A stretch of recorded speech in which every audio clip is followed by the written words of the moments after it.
윤 대통령의 대국민 담화 겸 기자회견이 전격 결정되면서 명태균 씨와의 녹취, 김 여사 관련 의혹 등에 대해 어떤 이야기가 나올지 주목받고 있는데요. 신한계 박정원 의원은 오늘 아침 인터뷰에서 대통령 담화가 전격 결정된 배경을 설명했습니다. 그러면서 한동훈 대표의 요구안이 받아들여져야 한다고 강조했는데요. 들어보시죠. 일단은 지금 명태균 관련한 이슈들은 핵폭탄급의 자료들은 이제 다 나왔다. 그렇게 판단한다. 네, 다 나왔다고 용산에서도? 용산이 판단하고 있는 것 같고요. 그리고 이제 이게 지금 산을 막 다 태우고 있는데 민심이라는 큰 산을 태우고 있는 건데 이걸 더 방치했다가는 걷잡을 수 없다. 더 이상 되돌리기가 어렵다. 그러니까 지금 빨리 이걸 진화해야 된다라는 절박감, 이 두 가지가 맞물린 게 아닌가 싶어요. 근데 이거 안 받아들일 거면 담화할 이유가 있을까요? 여기서 이게 다 오해고 별거 아닌데 부풀려졌고 막 이런 얘기로만 점철된다면 굳이 할 필요가 있을까? 지금 당 대표가 이렇게 솔직하게 사과해야 된다 이런 얘기를 했잖아요. 그리고 여러 가지 요구사항을 얘기한 상황에서 그걸 그냥 뭉개고 덮고 간다? 저는 상상하기 어려운 일이라고 봅니다. 다만 이제 쇄신 개각의 경우에는 사람이 없답니다. 사람이 굉장히 이 쇄신 개각은 굉장히 쉽지 않은 일인 것 같긴 해요. 다만 필요합니다. 분위기 전환을 위해서는. 신윤계 이철규 의원도 윤 대통령의 담화에서 명태균 씨 관련 의혹이 충분히 설명될 거라고 예상했습니다. 한 대표가 요구한 인적 쇄신과 관련해서도 국민이 납득할 만한 조치가 있을 거라고 설명했지만 단순히 국면 전환용으로 사람을 바꾸다 보면 나중에 정권까지 내놓으라고 할 거라면서 전제를 달았습니다.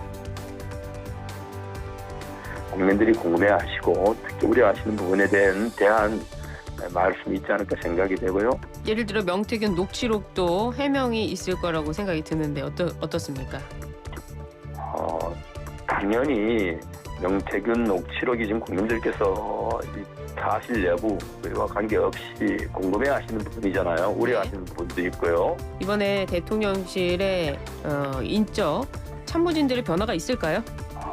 늘 조직은 사람이나 조직은 늘 변화하고 조심해야 됩니다. 예.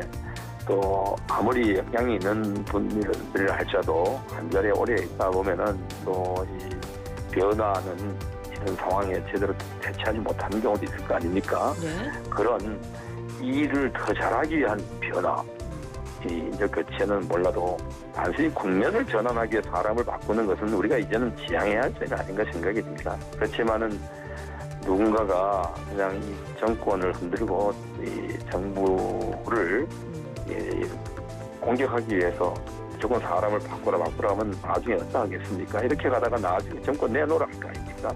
필요한 조치, 또 국민들께서 납득할 만한 이런 변화는 있지 않겠나 생각이 됩니다.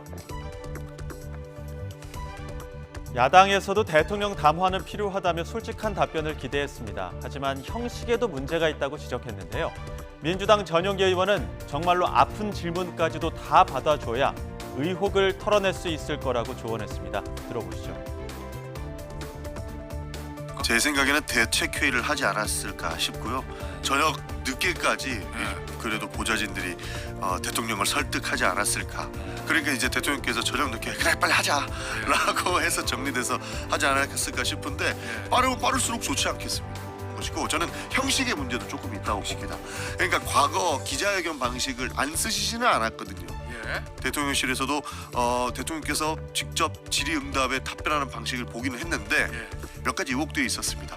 정해놓은 기자들한테 질문을 받았다라는 의혹들이 계속적으로 제기가 됐거든요.